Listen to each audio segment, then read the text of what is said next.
I do believe whenever we're making business decisions that it's absolutely critical to use whatever data you have available before you make your decision, because oftentimes the data will fly in the face of what we think is going to be the answer or how we feel it's going to work out. And especially as artistic people, it's really easy to go to work off of our feelings and how we think something's going to happen. And that has happened to me time and time again. And I'll even say for this group right here, this group of people, running these surveys has been super eye-opening because it has confirmed the exact things that I was wondering. Instead of me guessing about, I wonder how much income these guys are making from video games or how many projects they're actually working on. And these types of things, right? Having real data now has given me the answers that I needed, not necessarily what I wanted, but has told me exactly what the next steps are. So similarly with game music packs, you have to run some tests. So I can speak from my own experience, but it doesn't mean it's going to apply 100% to you. But just in general, I've noticed something that I told you guys about last month. I have been running an experiment with my game music treasury pack, which is the 500 tracks on Unity. And I've been running an experiment for the last 3 months. I changed the price to $300. I guess it's $299 on Unity. And I wanted to see, how is this going to do? And it's been really interesting. So the first 2 months, we're talking like 2 or 3 sales, and that's it.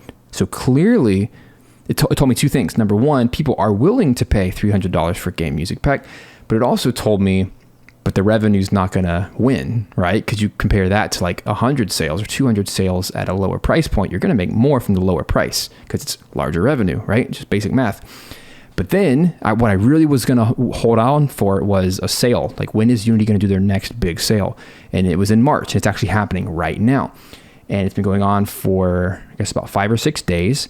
And that pack has sold $4,000 worth so far at that price point, at the $300 price point. So it's really confusing me and making me very upset because I don't know. I still don't know. I do not have enough data to make an informed decision. But what it has told me, once again, is that people are willing to pay this price point. But in the long term, is that going to be the best situation? Or should I have to make the decision. So it's all about running experiments. And at the end of this 3 months, which is actually next week, I'm going to make that decision. Okay, I'm going to compare, did I make more revenue? Did I serve more people at the higher price point or at the lower? And right now, even though $4,000 is fine, it's great, it's not the $15,000 from a couple of months prior when it was a lower price point, which still blows my mind. But so there's an example of, I thought something was going to happen. I truly thought, oh man, you put it at 300, people are going to value it more.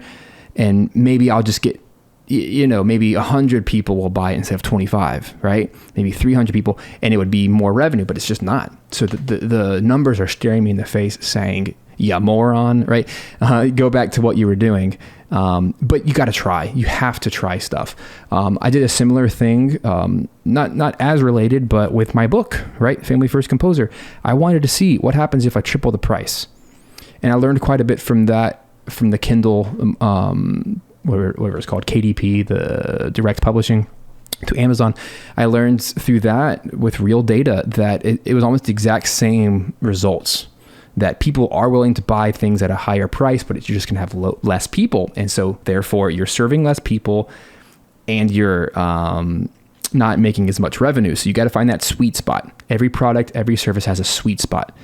There's a reason why, Hulu is priced the way it is and Netflix is priced the way it is. I mean, those suckers could charge $100 a month and people would still buy it. Totally. It's valuable to enough people, but they're going to make more charging whatever it is, $14 now a month, right? Because they understand, they've tried some things, they've run the tests. So all of that long-winded way to say, no one can answer that for you until you've tried some things yourself. So my suggestion for you, Andrew, is try to run a controlled experiment where there's only one variable different between every experiment.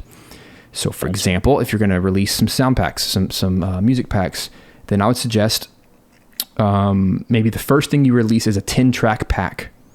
Let's just pick an easy number, sell it for $10.